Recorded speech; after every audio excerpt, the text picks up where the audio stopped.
السلام علیکم، میں ہوں آپ کا معلم امیر تیمور۔ ڈیئر اسٹوڈنٹس، میں آپ کو خوش آمدید کہتا ہوں اسلامیات کی کلاس منجم میں۔ آج ہم باب ہفتم اسلامی تعلیمات اور عصر حاضر کے تقاضے، جس کا عنوان ہے حادثات سے بچنے کی تدابیر، تو اس سبق کو تفصیل سے پڑھنے کے لیے آپ سب اپنی اپنی کتاب کھولیے۔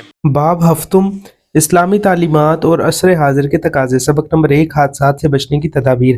حاصلات تعلم۔ اس سبق کو پڑھنے کے بعد طلبہ اس قابل ہو جائیں گے کہ وہ عصر حاضر میں ناگہانی صورتوں میں اپنے تحفظ کی تدابیر سے آگاہی حاصل کر سکیں، ٹریفک قوانین کی پابندی اور تجاوزات سے اجتناب کرنے کی اہمیت سے آگاہ ہو سکیں، اسلامی تعلیمات کی پیروی کرتے ہوئے حادثات کی صورت میں اپنا کردار ادا کر سکیں، انسانی جان و مال اور عزت کی حفاظت کی ضرورت و اہمیت کو جان سکیں۔ پڑھیے، فرمان مصطفیٰ صلی اللہ علیہ وسلم ہے۔ ترجمہ: کسی کو نقصان پہنچانا جائز نہیں، نہ ابتداءً نہ بدلے کے طور پہ۔ انسانی جان و مال اور عزت کی حفاظت کی ضرورت و اہمیت۔ اسلام امن و سلامتی کا دین ہے۔ یہ اپنے ماننے والوں کو امن، تحمل، برداشت اور بقائے باہمی کی تعلیم دیتا ہے۔ اسلام بلا تفریق رنگ و نسل ہر انسان کے قتل کی سختی سے ممانعت کرتا ہے۔ اسلام انسانی جان کی قدر و قیمت اور حرمت و حفاظت کا علم بردار ہے۔ اسلام ایک قتل کے فرد کو پوری انسانیت کے قتل کے مترادف قرار دیتا ہے۔ اللہ تعالیٰ نے انسان کی جان کی حرمت کے حوالے سے ارشاد فرمایا ہے: مَن قَتَلَ نَفْسًا بِغَيْرِ نَفْسٍ أَوْ فَسَادٍ فِي الْأَرْضِ فَكَأَنَّمَا قَتَلَ النَّاسَ جَمِيعًا۔ ترجمہ: کہ جس نے کسی جان کو بغیر کسی جان کے بدلے یا زمین میں بغیر فساد مچانے کے قتل کیا تو گویا اس نے تمام انسانوں کو قتل کر دیا۔ مزید معلومات۔ فرمان مصطفیٰ صلی اللہ علیہ وسلم: المسلم من سلم المسلمون من لسانہ و یدہ۔ ترجمہ: مسلمان وہ ہے جس کی زبان اور ہاتھ سے مسلمان بچے رہیں۔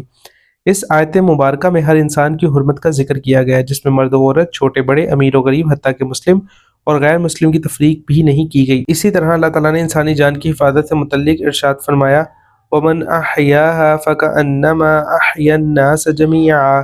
ترجمہ: جس نے کسی ایک جان کو بچایا تو گویا اس نے تمام انسانوں کو بچا لیا۔ مذکورہ آیات مبارکہ واضح کرتی ہیں کہ اسلام کی نظر میں انسانی جان کی کس قدر اہمیت ہے۔ نبی کریم خاتم النبیین صلی اللہ علیہ وسلم نے کسی کو ناحق قتل کرنے کو کبیرہ گناہ قرار دیا ہے۔ ارشاد نبوی صلی اللہ علیہ وسلم ہے۔ ترجمہ: سب سے بڑے گناہ اللہ تعالیٰ کے ساتھ کسی کو شریک ٹھہرانا، کسی کی ناحق جان لینا، والدین کی نافرمانی کرنا اور جھوٹ بولنا یا جھوٹی گواہی دینا ہے۔ خطبہ حجۃ الوداع میں رسول اللہ خاتم النبیین صلی اللہ علیہ وسلم نے جان کی حفاظت کے ساتھ ساتھ دوسرے انسانوں کے مال کی حفاظت کی بھی تاکید کی ہے۔ مال حفاظت میں یقیناً کاروبار، دکان اور سواریوں وغیرہ کی حفاظت شامل ہے۔ اس کے متعلق آپ خاتم النبیین صلی اللہ علیہ وسلم نے فرمایا: ترجمہ: ہر مسلمان کا خون، مال اور عزت و آبرو دوسرے مسلمان پر حرام ہے۔ دین اسلام صرف دوسروں کی جان بچانے ہی کی ترغیب نہیں دیتا بلکہ اپنی جان کی حفاظت پر بھی زور دیتا ہے۔ یہی وجہ ہے کہ اپنی جان کو خود نقصان پہنچانا بھی اسلام میں قابل مذمت اور قابل گرفت عمل ہے۔ اسلام نے خودکشی یعنی خود کو قتل کرنے کو حرام قرار دیا ہے۔ فرمان الہی ہے: وَلَا تُلْقُوا بِأَيْدِيكُمْ إِلَى التَّهْلُكَةِ، اور اپنے آپ کو اپنے ہاتھوں سے ہلاکت میں نہ ڈالو۔ نبی اکرم خاتم النبیین صلی اللہ علیہ وسلم نے خودکشی کرنے والے کے متعلق فرمایا: فَهُوَ فِي نَارِ جَهَنَّمَ يَتَرَدَّى فِيهِ خَالِدًا مُخَلَّدًا فِيهَا أَبَدًا۔ ترجمہ: وہ ہمیشہ جہنم میں رہے گا اور اس میں گرتا ہی چلا جائے گا۔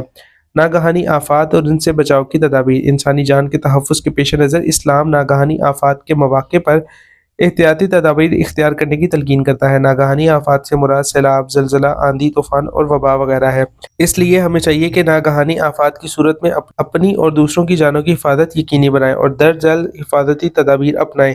سیلاب کی صورت میں بلند یا محفوظ مقام پر منتقل ہو جائیں۔ زلزلے کے وقت اگر گھر، اسکول یا کسی اور عمارت میں ہوں تو فوراً باہر نکل جائیں۔ زلزلے کے وقت اگر گاڑی میں ہیں تو گاڑی روک دیں اور زلزلہ رکنے کا انتظار کریں۔ زلزلے کے وقت اگر پیدل چل رہے ہوں تو رک جائیں اور بیٹھ جائیں۔ بارش کے موسم میں بجلی کے کھمبوں اور تاروں سے دور رہیں۔ گیلے ہاتھوں سے برقی آلات کو ہرگز نہ چھوئیں۔ وبا پھیلنے کی صورت میں اس کی علامات وغیرہ کے بارے میں جان کر احتیاطی تدابیر اختیار کریں۔ وبا کی صورت میں اس حدیث مبارکہ پر عمل کرنا چاہیے۔ ارشاد نبوی صلی اللہ علیہ وسلم ہے۔ ترجمہ: جب تم کسی خطے سے متعلق سنو کہ وہاں وبا پھیلی ہوئی ہے تو تم وہاں نہ جاؤ، اور اگر کوئی وبا تمہارے علاقے میں پھیل جائے جہاں تم موجود ہو تو وہاں سے نہ نکلو۔ ٹریفک قوانین کی پابندی اور تجاوزات سے اجتناب کرنے کی اہمیت۔ کسی بھی ملک میں ٹریفک کے قوانین اس لیے بنائے جاتے ہیں تاکہ حادثات سے بچا جا سکے۔ ٹریفک قوانین کی پابندی نہ کرنے کی وجہ سے بہت سارے لوگ حادثات کا شکار ہو کر اپنی قیمتی جانیں ضائع کر دیتے ہیں۔ قوانین انسانوں کے فائدے کے لیے بنائے جاتے ہیں۔ ٹریفک قوانین کی پابندی ہر شہری کی ذمہ داری ہے۔ ٹریفک قوانین پر عمل کر کے ہم حادثات سے خود بھی بچ سکتے ہیں اور دوسروں کی زندگیوں کو بھی نقصان سے محفوظ رکھ سکتے ہیں۔ اسی طرح ہمیں سڑکوں پر کناروں پر ناجائز تعمیرات اور تجاوزات سے گریز کرنا چاہیے۔ ناجائز تعمیرات اور تجاوزات راستوں کو تنگ کر دیتے ہیں، جن کی وجہ سے بہت سے حادثات رونما ہوتے ہیں۔ مزید معلومات۔ ٹریفک کے بہاؤ میں خلل کی سب سے بڑی وجہ تجاوزات ہے۔ حاصل کلام، ہمیں حکومتی اداروں کے ساتھ مکمل تعاون کرنا چاہیے اور حکومت کی طرف سے کیے گئے اقدامات کی تائید کرنی چاہیے۔ موقع کی مناسبت سے نافذ شدہ قوانین اور ضابطوں پر پوری طرح سے عمل کرنا چاہیے۔ صبر کا دامن ہاتھ سے نہیں چھوڑنا چاہیے اور پرسکون رہنے کی کوشش کرنی چاہیے۔ ڈیئر اسٹوڈنٹس، آج ہم نے اس سبق میں حادثات سے بچنے کی تدابیر کے بارے میں تفصیلاً پڑھا، تو میں امید کرتا ہوں کہ اب آپ اس کے اوپر عمل بھی کریں گے اور ناگہانی آفات سے بچاؤ کی تدابیر کے اوپر عمل بھی کریں گے۔ تو ملتے ہیں ایک نئی ویڈیو میں اس سبق کی مشق کے ساتھ، تب تک اپنا بہت سا خیال رکھیں۔ اللہ حافظ۔